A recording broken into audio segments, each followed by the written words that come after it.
مسلمان سواروں نے رومی پیادوں پر گھوڑے چڑھا دیے اور انہیں صحیح معنوں میں کچل ڈالا۔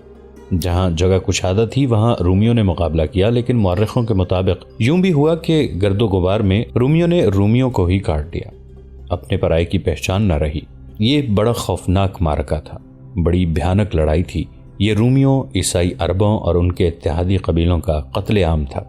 گھوڑوں کو اٹھا کر ان پر گراؤ، یہ خالد رضی اللہ عنہ کی للکار تھی۔ مومنین، کفر کی چٹان کو پیس ڈالو۔ مسلمان سوار باغوں کو جھٹکا دیتے تو گھوڑے اپنی اگلی ٹانگیں اٹھا لیتے، اور جب گھوڑے ٹانگیں نیچے لاتے تو ایک دو رومی کچلے جاتے۔ یہ تو رومیوں کا قتل عام تھا۔ رومی وادی الرقاد کی طرف بھاگ رہے تھے، جہاں وہ اگلے عمودی کنارے کی ایک گھاٹی چڑھتے تو زرار رضی اللہ عنہ کے سواروں کی برچھیوں سے چھلنی ہوتے اور اوپر سے لڑکتے ہوئے نیچے آتے۔ مسلمانوں نے اس فتح کے لیے بہت سی جانیں قربان کی تھیں، اور جو شدید زخمی ہوئے تھے ان میں کئی ایک ساری عمر کے لیے معذور ہو گئے تھے۔ یہ جنگ مسلمان عورتیں بھی لڑی تھیں۔ عورتوں نے اپنے بھاگتے مردوں کو دھمکیاں دے کر بھاگنے سے روکا تھا۔ اب وہ دشمن جو اسلام کو ہمیشہ کے لیے ختم کرنے کے ارادے سے 1.5 لاکھ کا لشکر لایا تھا، بڑے برے پھندے میں آ گیا تھا۔ وادی الرقاد اس کے لیے موت کی وادی بن گئی تھی۔ اللہ نے مومنین کی وہ دعا قبول کر لی تھی جو وہ راتوں کو جاگ جاگ کر مانگتے اور اللہ کے حضور گڑ گڑاتے تھے۔ وہ ایک آیت کا ورد کرتے رہتے تھے جس کا مفہوم یہ ہے کہ کتنی ہی بار چھوٹی چھوٹی جماعتیں اللہ کے چاہنے سے بڑی بڑی جماعتوں پر غالب آئی ہیں۔ اللہ صبر و استقامت والوں کا ساتھ دیتا ہے۔ اب میدان جنگ کی یہ کیفیت ہو گئی کہ رومیوں کی چیخیں اٹھتی تھیں جو مسلمانوں کے نعروں میں دب جاتی تھیں۔ وادی میں گہری کھائیاں بھی تھیں، بعض رومی ان میں بھی گرے اور بڑی بری موت مرے۔ جنگ یرموک کے چھٹے اور آخری روز کا سورج میدان جنگ کے گرد و غبار میں ڈوب گیا۔ فضا خون کی بو سے بوجھل تھی، مشعلیں جل اٹھیں اور رومیوں کی لاشوں کے درمیان گھومنے پھرنے لگیں۔ یہ مسلمانوں کی مشعلیں تھیں۔ وہ اپنے شہیدوں اور شدید زخمیوں کو اٹھا رہے تھے اور مال غنیمت بھی اکٹھا کر رہے تھے۔ خیمہ گاہ میں خبر پہنچی تو عورتیں آ گئیں۔ وہ کئی میل فاصلہ طے کر کے آئی تھیں۔ وہ اپنے خامندوں کو، اپنے بھائیوں اور اپنے بیٹوں کو ڈھونڈ رہی تھیں۔ تو جنتی ہے، کسی نہ کسی عورت کی آواز سنائی دیتی تھی۔ تو جنت میں جا رہا ہے۔ جنگ ختم ہو چکی تھی، لیکن خالد رضی اللہ عنہ کی جنگ ابھی جاری تھی۔ رات بھر مسلمان شہیدوں، زخمیوں اور مال غنیمت کے ساتھ مصروف رہے، لیکن خالد رضی اللہ عنہ کی مصروفیت کچھ اور تھی۔ ان کے لیے ابھی جنگ ختم نہیں ہوئی تھی۔ انہوں نے جو رومی پکڑے تھے ان سے خالد رضی اللہ عنہ معلوم کرتے رہے تھے کہ ان کا سالار اعلیٰ ماہان، جو آرمینیا کا بادشاہ بھی تھا، کس طرف گیا ہے۔ بیشتر قیدیوں کو معلوم نہ تھا۔ آخر پتہ چل گیا، ماہان کو انطاکیہ کی بجائے دمشق کی طرف جاتے دیکھا گیا تھا۔ اس کے ساتھ اس کا محافظ سوار دستہ تھا جس کی تعداد 2000 تھی۔ صبح طلوع ہوتے ہی خالد رضی اللہ عنہ اپنے سوار دستے کو ساتھ لے کر ماہان کے تعاقب میں روانہ ہو گئے۔ اس وقت ماہان دمشق سے 10-12 میل دور پہنچ چکا تھا۔ اسے یہ توقع نہیں تھی کہ مسلمان اس کے تعاقب میں پہنچ جائیں گے، شاید اسی لیے وہ بڑے اطمینان سے جا رہا تھا۔ رات اس نے پڑاؤ کیا اور صبح دمشق کو روانہ ہوا تھا۔ شہنشاہ معظم، اسے اپنے کسی ساتھی نے کہا، وہ دیکھیں گرد اڑ رہی ہے، یہ کوئی سوار دستہ لگتا ہے۔ اپنا ہی ہوگا، ماہان نے کہا۔ ان کی گرد کو نہ دیکھو جو میدان جنگ کی گرد سے بھاگ آئے ہیں، یہ شکست کھا کر آئے ہیں۔ ان کے درمیان پھر خاموشی چھا گئی۔ ماہان کی ذہنی کیفیت بہت بری تھی۔ وہ کسی کے ساتھ نہیں بولتا تھا۔ اس کی افسردگی کا باعث صرف یہ نہیں تھا کہ اس نے شکست کھائی تھی، بلکہ یہ کہ اس نے بڑی تھوڑی تعداد کی فوج سے شکست کھائی تھی۔ اس نے مسلمانوں کو کچل کر واپس آنے کا دعویٰ کیا تھا، مگر اب وہ انطاکیہ جانے کے بجائے دمشق کی طرف جا رہا تھا۔ انطاکیہ میں شہنشاہ روم ہرقل تھا۔ ماہان اس کا سامنا نہیں کرنا چاہتا تھا۔ جن سواروں کی گرد نظر آ رہی تھی، اب ان کے گھوڑوں کے قدموں کی ہنگامہ خیز آواز سنائی دینے لگی تھی جو بڑی تیزی سے قریب آ رہی تھی۔ ماہان پیچھے نہیں دیکھ رہا تھا، وہ انہیں میدان سے بھاگے ہوئے سوار سمجھ رہا تھا۔ سوار قریب آئے تو 2 حصوں میں بٹ گئے اور اس کے گرد گھیرا ڈالنے لگے۔ اس کے ساتھ ہی للکار سنائی تھی، انا فارس الضدید، انا خالد بن ولید۔ تب ماہان چونکا۔ اس کے ساتھ اپنے 2000 سوار محافظ ہی نہیں تھے، بلکہ آرمینیا کی باقاعدہ فوج کی بھی کچھ تعداد تھی اور کچھ عیسائی عرب بھی تھے۔ اس نے ان سب کو لڑنے کی ترتیب میں کر دیا اور خود اپنے چند ایک محافظ ساتھ لے کر الگ ہٹ گئے۔ خالد رضی اللہ عنہ کو بتایا گیا تھا کہ ماہان کے ساتھ اپنے محافظوں کا سوار دستہ ہے، لیکن اس کے ساتھ اس سے دگنی سے بھی کچھ زیادہ تعداد تھی۔ خالد رضی اللہ عنہ نے گھیرے کی شکل میں حملہ کیا۔ ماہان کی فوج نے جم کر مقابلہ کیا، لیکن مسلمان تھکے ہوئے ہونے کے باوجود تازہ دم لگتے تھے۔ یہ فتح کی خوشی کا اثر تھا۔ تاریخ میں اس مجاہد کا نام نہیں ملتا جو لڑائی میں بچتا بچاتا ماہان تک جا پہنچا۔ وہ ماہان کے سواروں کا حصار توڑ گیا اور اس نے ماہان کو ہلاک کر دیا۔ مجاہد خود بھی زخمی ہوا، لیکن ماہان کو ہلاک کر کے اس نے اپنے ساتھیوں کا کام آسان کر دیا۔ اپنے شہنشاہ اور سالار اعلیٰ کو مرتا دیکھ کر اس کے سوار مارکے سے نکلنے لگے۔ کچھ دیر بعد دشمن کے سوار اور پیادے جدھر کو رخ ہوا ادھر کو ہی بھاگ نکلے، لیکن بہت سی لاشیں اور اچھے بھلے گھوڑے پیچھے چھوڑ گئے۔ دمشق دور نہیں تھا۔ خالد رضی اللہ عنہ نے دمشق کا رخ کر لیا۔ یہ ان کا ایک دلیرانہ اقدام تھا۔ دمشق پر مسلمانوں کا قبضہ رہا تھا، لیکن رومیوں کے اتنے بڑے لشکر کو دیکھ کر مسلمانوں نے دمشق سے قبضہ اٹھا لیا تھا۔ خدا کی قسم، خالد رضی اللہ عنہ نے کہا، دمشق کے دروازے اب بھی ہمارے لیے کھل جائیں گے۔ توقع نہیں تھی کہ ایسا ہوگا۔ ہو ہی نہیں سکتا تھا کہ مسلمانوں کے چلے جانے کے بعد بھی رومیوں نے اس اہم شہر پر اپنا تسلط نہ جمایا ہو۔ خالد رضی اللہ عنہ کی قیادت میں جب مسلمان سواروں کا دستہ دمشق پہنچا تو دیوار کے اوپر سے کسی نے پوچھا کہ تم لوگ کون ہو؟ کیا تم نے نہیں پہچانا کہ یہ تمہارے حاکم تھے لیکن حکومت تمہاری تھی؟ خالد رضی اللہ عنہ نے کہا، کیا تم نہ کہتے تھے کہ رومیوں سے مسلمان اچھے ہیں؟ خدا کی قسم، ہم رومیوں کو ہمیشہ کے لیے ختم کر آئے ہیں، مسلمان آ گئے ہیں۔ یہ ایک نعرہ تھا جو دیوار کے اوپر بلند ہوا، پھر یہ نعرہ سارے شہر میں پھیل گیا۔ شہر کا بڑا دروازہ کھل گیا اور شہریوں کا ایک ریلا باہر نکلا۔ لوگوں نے بازو پھیلا کر مسلمانوں کا استقبال کیا اور خوشی سے ناچتے ہوئے خالد رضی اللہ عنہ اور ان کے سوار دستے کو شہر میں لے گئے۔ یہ اس اچھے سلوک اور برتاؤ کا اثر تھا جو مسلمانوں نے اہل دمشق سے کیا تھا۔ مسلمانوں نے تو کردار کی بلندی کا یہ مظاہرہ بھی کیا کہ دمشق سے رخصت ہونے سے پہلے شہریوں سے وصول کیا ہوا جزیہ واپس کر دیا تھا۔ خالد رضی اللہ عنہ دمشق میں نہیں رک سکتے تھے، انہیں یرموک پہنچنا تھا اور فتح کے بعد کے امور اور انتظامات دیکھنے تھے۔ وہ اسی وقت روانہ ہو گئے۔ شام سے رومی سلطنت کا بوریا بستر گول ہو گیا۔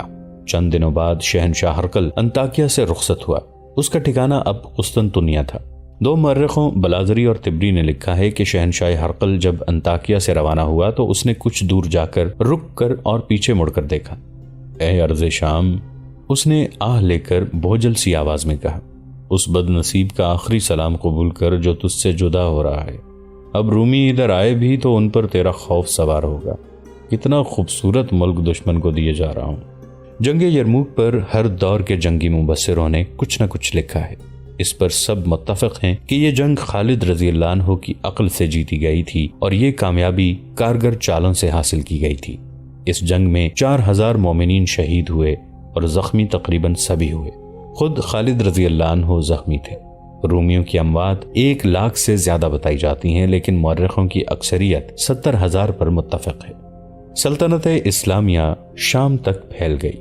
وہ تعداد میں بہت تھوڑے تھے، ان کے ہتھیار دشمن کے مقابلے میں کمتر تھے، ان کے ذرائع یوں محدود تھے کہ اپنے وطن سے بہت دور تھے، کمک نہیں مل سکتی تھی، اس کا حصول بہت دشوار تھا۔ دشمن ٹڈی دل کی مانند تھا، اس کے ہتھیار برتر تھے، وہ اس کی اپنی زمین تھی، ملک اپنا، قلعے اپنے تھے۔ کمک کی اس کے ہاں کمی نہیں تھی، اپنی بادشاہی میں سے ہزاروں کی تعداد میں لڑنے والے لوگوں کو میدان میں لے آتا تھا، لیکن جو تعداد میں تھوڑے تھے اور جو کئی سالوں سے مسلسل لڑ رہے تھے، اس دشمن کے سینے پر کھڑے تھے جو ان سے کہیں 3 گنا اور کہیں 4 گنا زیادہ طاقتور تھا۔ وہ کون تھے جنہوں نے اس دور کے سب سے زیادہ طاقتور دشمن کو فیصلہ کن شکست دی تھی؟ وہ مسلمان تھے۔ وہ نام کے مسلمان نہیں تھے، وہ جنگی طاقت کو آدمیوں اور گھوڑوں کی تعداد سے نہیں، جذبے اور ایمان سے ناپتے تھے۔ یہ ایمان کی قوت کا کرشمہ تھا کہ شام میں قیصر روم کا پرچم اتر گیا۔ جن قلعوں پر پرچم لہرایا کرتا تھا ان قلعوں میں اب اذانیں گونج رہی تھیں۔ یرموک کے میدان جنگ میں 4000 مجاہدین نے اپنی جانوں کی قربانی دے کر رومیوں کو شام سے بے دخل کر دیا تھا۔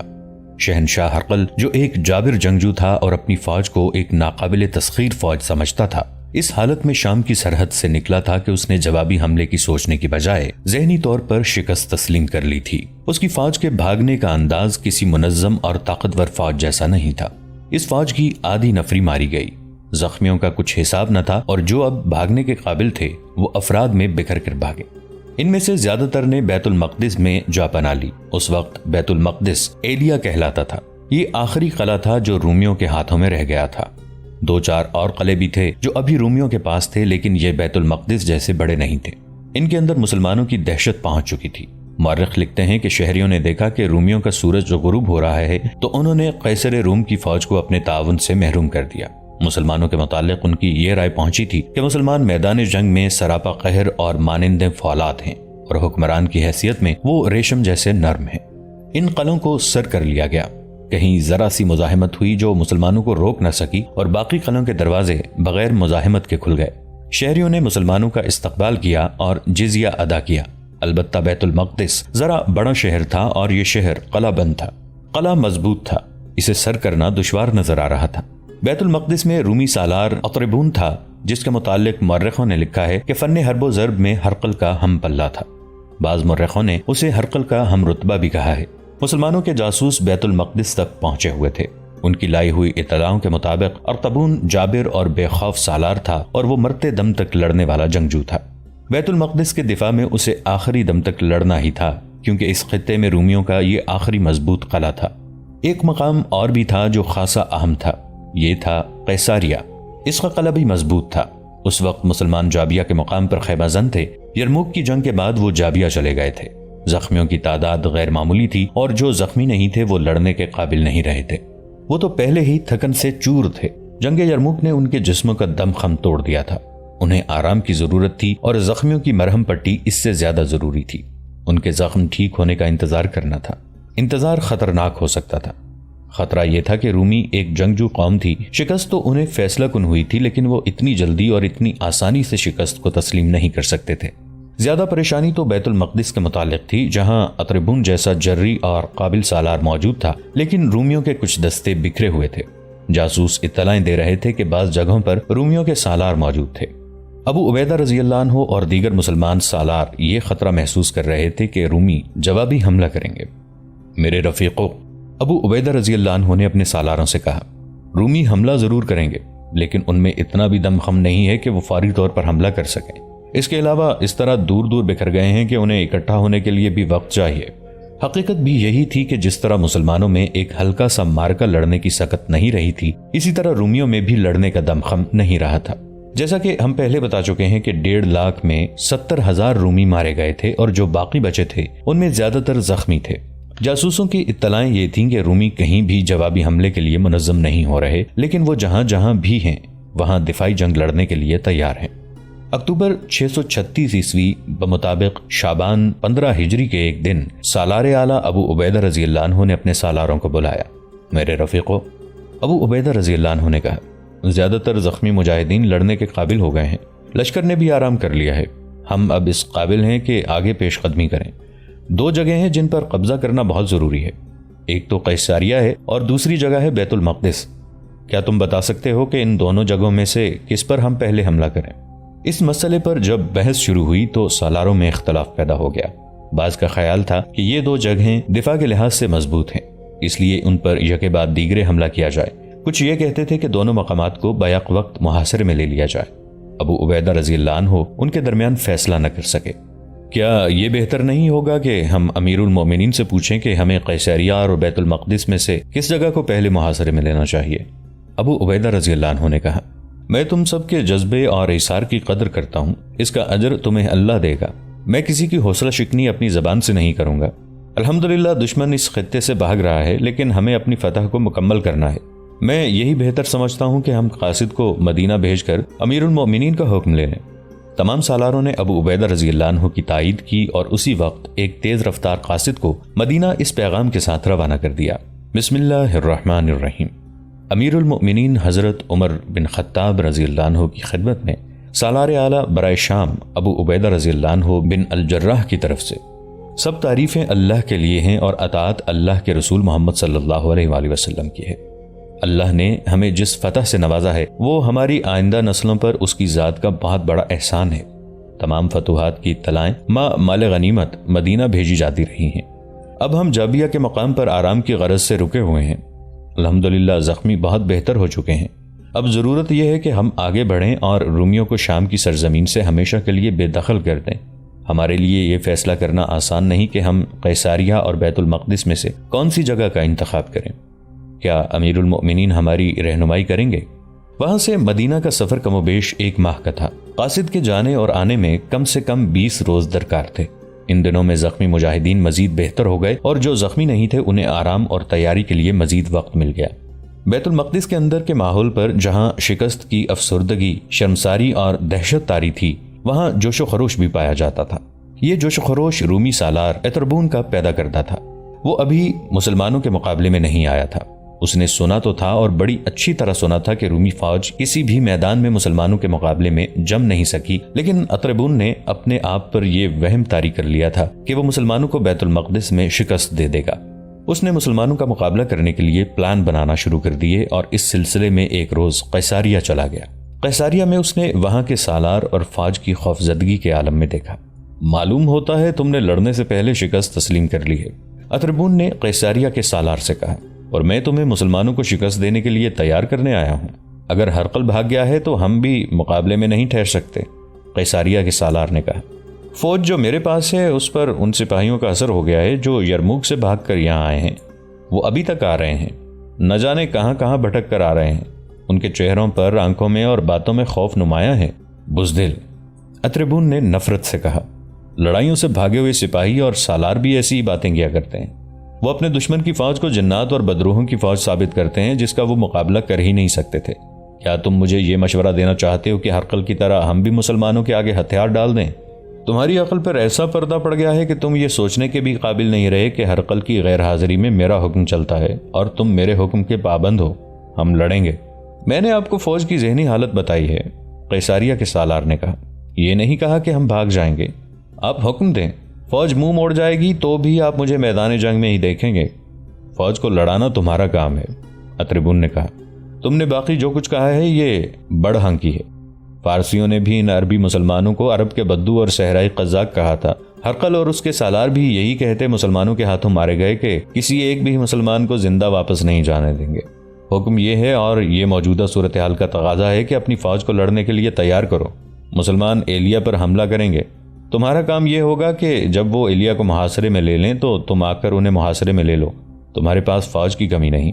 اگر تم دشمن کو مکمل محاصرے میں نہ لے سکو تو عقب سے اس کی فوج پر حملہ کرتے رہو۔ میں اپنے دستے شہر کے باہر بھیج کر اتنا سخت حلہ بولوں گا کہ دشمن قدم جمانے کے قابل نہیں رہے گا۔ عقب میں تم ہوگے، پھر سوچ یہ بدبخت کدھر سے نکل کر جائیں گے۔ اس نے رازداری کے لہجے میں کہا، مسلمان تھک کر چور ہو چکے ہیں، ان کی نفری کم و بیش 6000 کم ہو گئی ہے، اب انہیں شکست دینا مشکل نہیں رہا، اور اگر وہ ایلیا کی بجائے قیصاریہ میں آ گئے تو کیا؟ پھر میں تمہاری مدد کو آؤں گا، اطربون نے کہا، اور میں تمہاری مدد اسی طرح کروں گا جس طرح میں نے تمہیں کہا ہے کہ میری مدد کو آنا۔ ان کے درمیان طے ہو گیا کہ دونوں میں سے کسی پر حملہ ہوا تو دوسرا اس کی مدد کو آئے گا۔ اطربون یقین سے کہتا تھا کہ مسلمان بیت المقدس پر آئیں گے۔ اس دور کے متعلق جب مسلمان شام پر چھا گئے تھے، ہرقل شام سے نکل گیا تھا اور مسلمان فلسطین پر قابض ہوتے چلے جا رہے تھے، مورخوں میں اختلافات پائے جاتے ہیں۔ بعض نے واقعات کو گڑمٹ کر دیا ہے، معرکوں کے تسلسل کو بھی آگے پیچھے کر دیا ہے۔